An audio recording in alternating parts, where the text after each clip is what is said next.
Hello and welcome to another video. In today's video we're going to be showing you how to change the drive belts on a Bolens tube frame tractor. And it's not as easy as it may sound.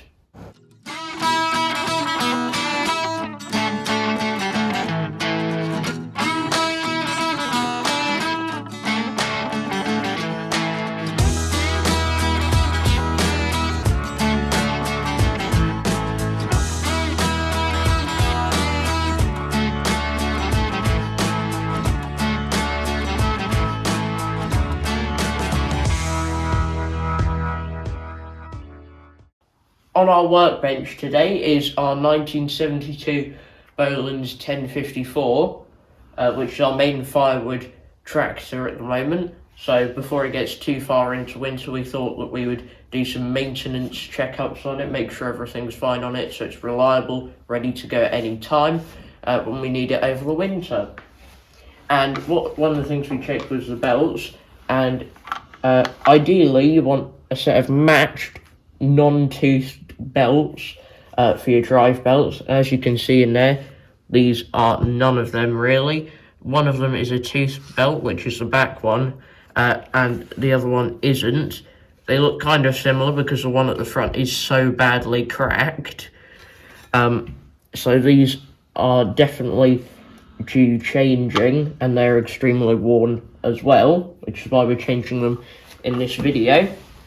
Also important to say before we get too far into this is how we change our belts. Might not be the best way or the quickest way, but it's our way. Now before we start, I'll take you through the process, because this is a horizontal crank engine. It goes out the back to the pulleys, which go to the two drive belts, down to a double pulley down here.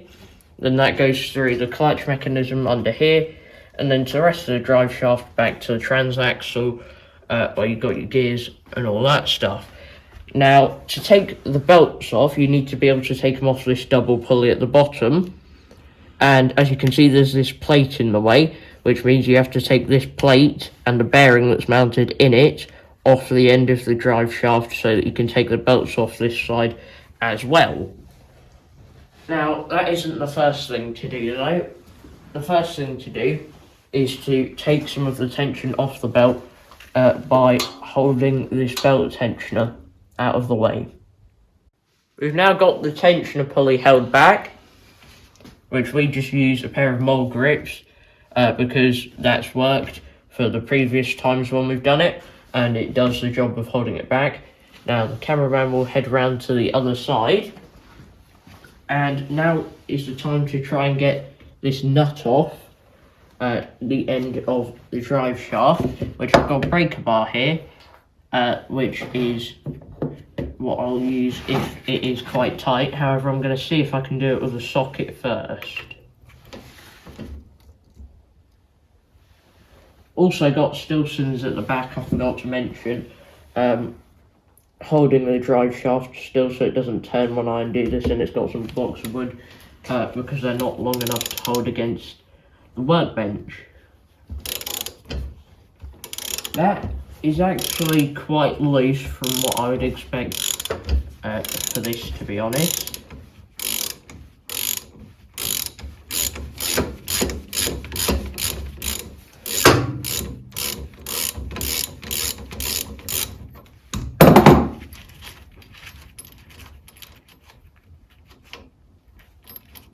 There we go, that's the nut off, and as you can see, there's a spring washer and a washer behind it.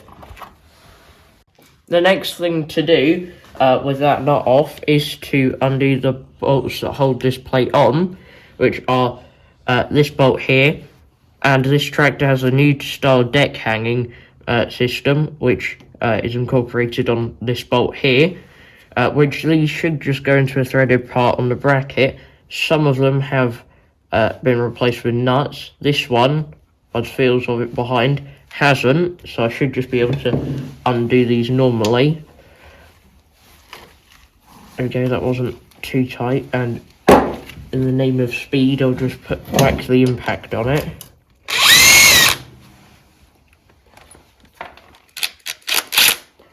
And then the bottom one I'll do the same.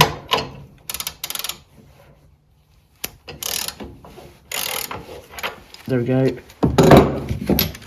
And I'll then switch over to the impact again.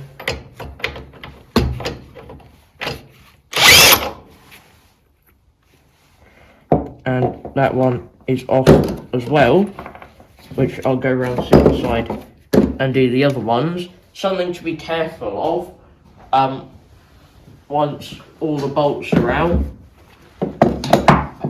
is that the drive shaft and stuff will drop because there's nothing holding this front bit on. They won't drop very far because obviously, because obviously the bolts, or not the bolts, the belts are holding it, plus all the clutch forks and stuff are holding it, so can't fall very far, but it will still drop a bit, so don't be alarmed if that happens if you're doing this at home. There we go, that's that one out as well. Just stop there because I may or may not have accidentally dropped the socket I needed on the floor. But undo this one as well, and then you'll be able to see what I mean by dropping it a bit, I think.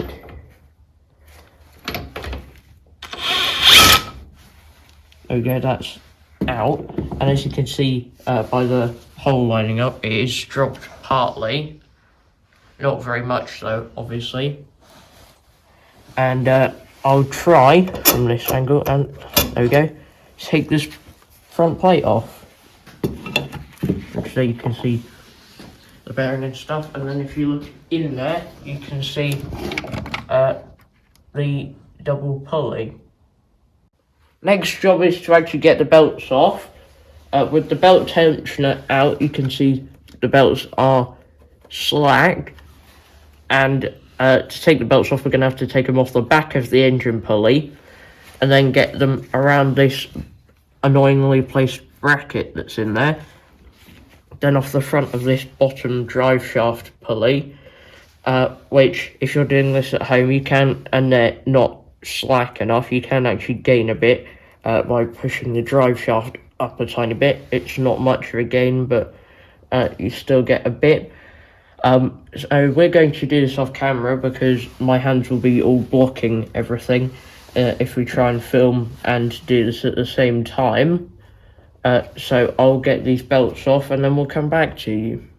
We have the old belts off now, and these are terrible. Not fully sure how we didn't notice these kind of cracks before, especially on this one, which is just terrible. Especially in places like that. How have we managed to use that for so long and not notice it? But good thing we're changing them now, and these are our new belts. And the easiest way we find to put these in is to kind of squeeze the belt a bit, and then got to put it down the back of this engine pulley, like that, and then push it right the way down here, and then try and get it in front of the bottom pulley down here. What you need to do is put both of them on the top pulley at the same time before you can put them on the bottom pulley, because otherwise you're having to put it kind of around the other one, which doesn't seem to work very well. We've now got the belts threaded through. They're on the top pulley where they should be.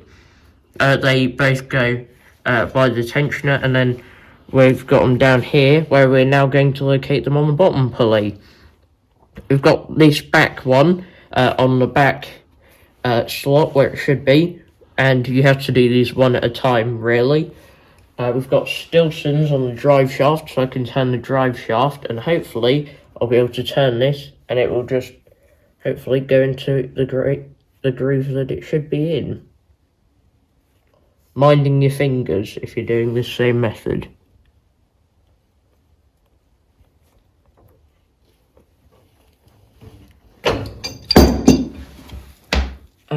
that is in the correct groove.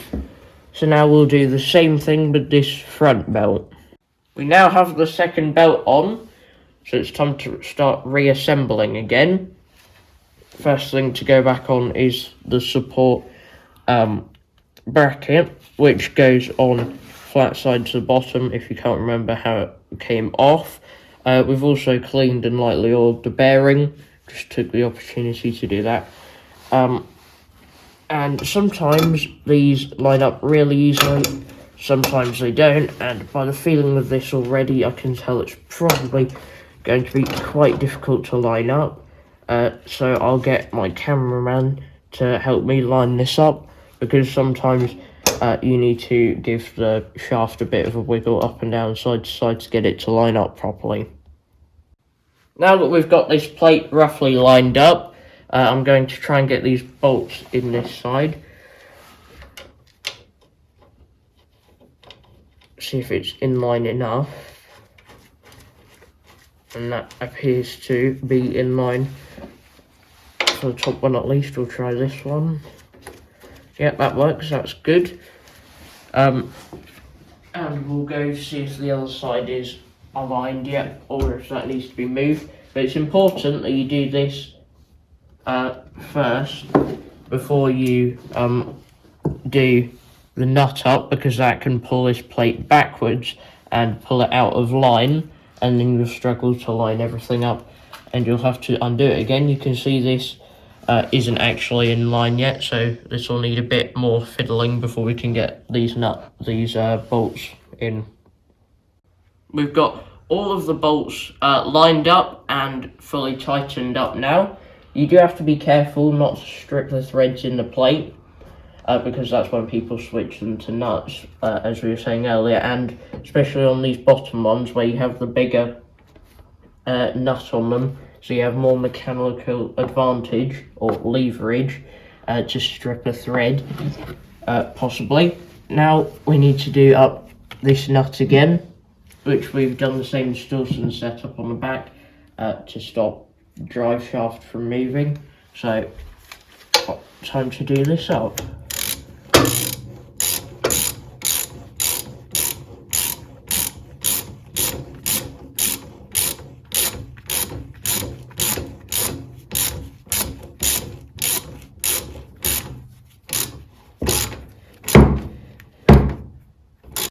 Final thing to do now is just to release the tensioner again, which if I